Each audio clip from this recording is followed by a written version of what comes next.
উফ বাবা, এলাচির যা দাম বাজারে! তবে আপনারা চাইলে কিন্তু এখন ঘরে বসেই এলাচির চারা গজিয়ে নিতে পারেন।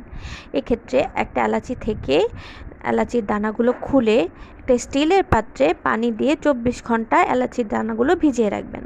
24 ঘন্টা পর পানিগুলো ফেলে দিয়ে একটা টবের মধ্যে মাটি প্রস্তুত করে নিতে হবে। মাটিগুলোকে ঝরঝরা হতে হবে এবং ঝরঝরা মাটিতে এলাচির দানাগুলো এভাবে লাগিয়ে নিতে হবে। দানাগুলো লাগানোর পর মাটিতে পানি স্প্রে করে দিতে হবে, কারণ এক্ষেত্রে মাটিটাকে অবশ্যই আর্দ্রতা বজায় রাখতে হবে। মাটির আর্দ্রতা কিন্তু শুকিয়ে গেলে হবে না।